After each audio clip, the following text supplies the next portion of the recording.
Hello everyone, welcome to my YouTube channel. This is Meera, your study abroad advisor, and today we are here on a team lunch with all our first year students who have actually completed their first year in Caucasus University.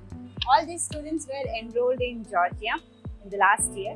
So I just want to talk with everyone and try to understand their first experience when they went to Georgia. So we have 5 students with us and all of them are from Bangalore. And so how did you feel when you actually first went to Georgia? But before that, why did you think of taking up MBBS? Any one of you? Firstly, I wanted to do MBBS somewhere. So my first options were like Russia or Georgia. But then war was going on in Russia. So even when I talked to Meera ma'am, she told Georgia is a safer option. And it was also cost effective and everything was cheaper there. And it was more cost effective. And also it was following the NMC rules. So that I felt was a better option than waiting for 1 year. So that's why I chose MBBS in Georgia. For me, doing MBBS was like I love space, to be honest. So as the space is as vast as it's very vast, and a lot of scientists are working on to discover how the space is, and that's the same thing as the human's body. A lot of doctors are discovering how should we treat like patients, how can we understand our body well. So I thought it's a very nice opportunity to learn something which I can reach out easily and to make myself like more helpful to others. How was your first experience? What did you feel when you first landed in Georgia? First, when I landed in Georgia, it was like very cold because it was my first experience staying in that temperature. Then after I landed like in the midnight, so after when I woke up, I was not knowing where to go, what to do. So then I made few friends. Then day by day, I started to like those places. And in winter, I'm a winter guy, so like I like snowfalls and chill weather. So I was very comfortable there, and I do like to go out even though it's very cold also because it's very nice to go. And I did explore so many things like the places there and people there and food there and clubs, everything, because that's a very small and pretty country. You can like do what you feel and no restrictions, nothing, but you should know what's your limit and you know how to be, because there is no one to take care of you, so you need to know what's good for you and what's bad for you. So I got to know what is my limits and everything, so I'm happy and enjoying my life there. How are you managing your monthly expense? Because sometimes there are few parents and students who feel that Georgia is actually very expensive compared to other countries. So Georgia being a European standard country, you think that the expenses that you have is affordable or it's like too much? The expenses in Georgia, we can talk about it. What I learned from my first year of MBBS is all about planning. So basically the first year was pretty expensive to me. I spent around $700 in my whole first year, which was pretty expensive. I had tried to manage in 500, but it was pretty expensive. So what I did is, and this time I have planned as $100 per month, which is a pretty affordable budget.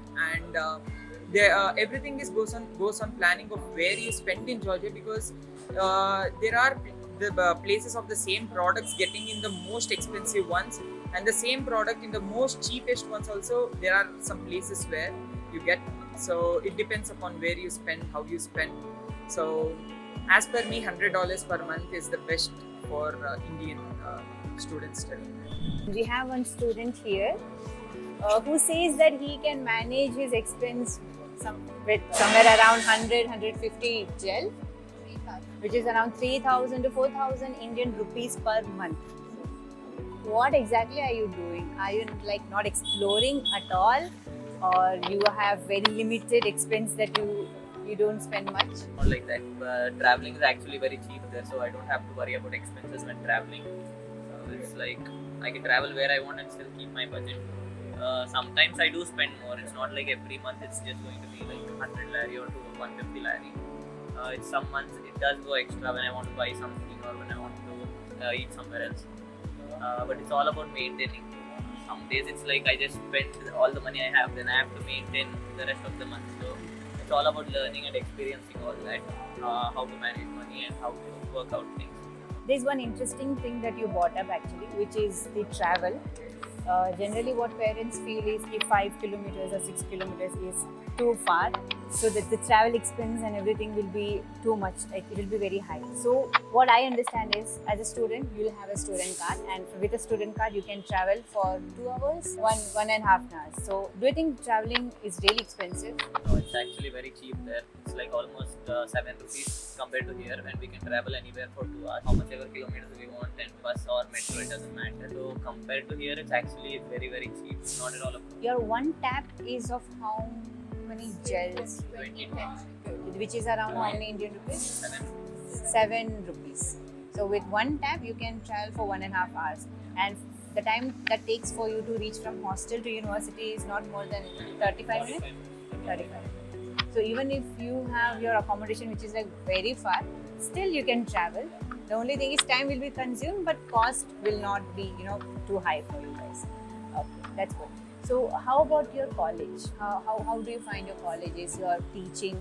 Because when you talk about study abroad, generally people think that there will be a language barrier. So when it comes to Georgia, how is the English of your faculties? How do they talk? Is it understandable, or you feel it's like not at all understandable? Professors speak very good English, so it's understandable by all of us. And I don't think we have any language barrier because they segregate us depending on what language you've chosen. As we chose English as a main language, so professors teach us in English itself. So they segregate Georgians and Indians so that we don't have any language barriers. But I think sometimes when we have projects or like we have PPTs to do and then we can get more ideas, professors tend to pull up few of the Georgian students in Indian classes or Indian students in Georgian classes. So we get to know about anything. For example, we have a topic to present, we get to know a lot more about that topic with, like a huge number of people. So how's the teaching? Like one of you did mention that few of your teachers, they give you the task of presenting Yes. something. So how effective do you think that is? I feel it's really effective because as students, we tend to always be dependent on teachers. For even from school days, we've always been dependent on the notes, on any resources. But here, we do get our PPTs for our exams or any tests going on. But our professors, they do ensure that we put efforts by ourselves. For example, if they give us a topic to prepare, they would expect us to put on a presentation by ourselves and explain it to the class. And if they feel it's below the par, then they put on the extra information to us and then they correct it to us. All around, I think it's a very nice experience because we get to be preparing ourselves about how to search or research topics and how to explain it to others and how can we gain more knowledge. That's interesting.